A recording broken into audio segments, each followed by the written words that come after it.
Okay, so I have finished loading the jars with my Philly cheesesteak meat, but I want to show you something. You can see my cutting board is a mess. So I want to show you my process for not only cleaning my cutting board, but also these wooden utensils that I use. I do not submerge them in water, number one. But let me just show you, let me slide these over here so that I can set the camera down. I think you can see, raise it up a little bit. You can see my canner over here that's going. I have this sink filled with hot water, hot soapy water with Dawn dish soap in it. And I'm going to first scrub this thing from top to bottom with this Dawn soapy water, just to get anything that's on it away from it. Then I'm going to rinse it again, rinse it real well with some hot water. Now, the next thing that I do, and I'm going to put my cutting board through this same process, but you can see here I have hydrogen peroxide.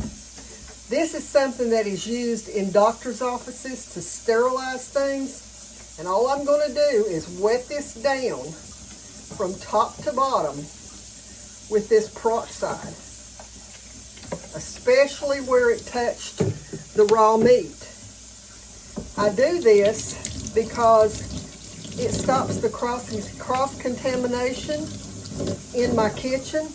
I'm going to be, I was using the Philly cheesesteak meat today, and I'm going to be working with that raw brisket a little bit later, and it's going to be on my cutting board. So I'm going to lay that down, bring my cutting board over here, and you can see what a mess it is. And I'm just going to scrub it top and bottom with this soapy water. Now I've got some spots here on it that have been on there for a long, long time. I had set something on it that was wet, or it wasn't wet, it was just damp on the bottom, and so of course it's being wood, it turned it dark in those couple of spots. But anyway, I'm going to do the same basic process on my cutting board and make sure that I get into the handles. See, it's slotted on both ends. And so flip it over. This thing is very heavy.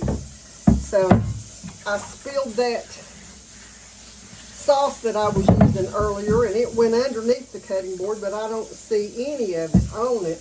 I did wipe under it when it happened, so I guess I got it all. But anyways, you can see here what I'm doing. And then I'm going to do the same process with this, as far as wetting it with good hot water and get everything off of it. You don't want to submerge this in water. Uh-oh. Well, you can see I'm having a crazy day today.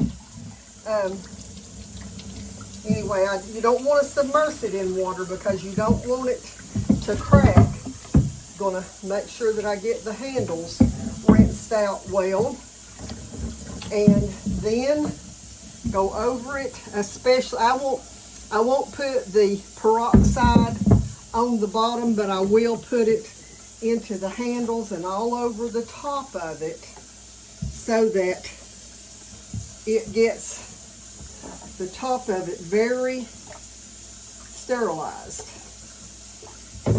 And then you can see those spots are still on there. I've actually tried putting some bleach on it to try to get those off, but nothing I've tried so far takes those dark spots off. So it is what it is. I paid a lot of money for this cutting board a long time ago. It's one of the Boos, B-O-O-S brand cutting boards, and it is maple. And so it's one of the best cutting boards that I've ever used, and very highly recommended and great reviews. So I'm going to drain the water off of that real good and dry it really, really, really good before I put it back over in its spot. I'm going to clean the spot because I see some of that sauce is still over there. I'm going to have to pull my stove out because I think some of it went down beside of it. But you know, when you're canning and cooking a lot, that's just becomes part of it.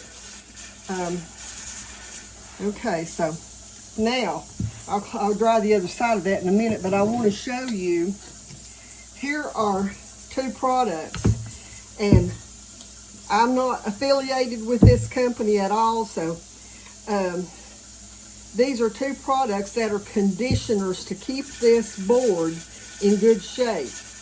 And this one is an oil, and then this one is just a cream, and I will put both of these, I won't today because I'm going to be putting some more meat on here in a little while, but once I've got a break where I can have 3 or 4 days, you put this on it and then you let it sit for 3 or 4 days. And if you've got a good wooden cutting board, I would suggest you get these, because this one is a natural moisturizer, and they just protect your cutting board and keep them from splitting and cracking. So you know, if you've got one that you really like, then this is you can find them on Amazon. Just go and look up the Booz brand name and you'll find it. So anyway, I'm going to finish that up for now, and then I'm going to be doing a video a little bit later to show you how I do the marinade for that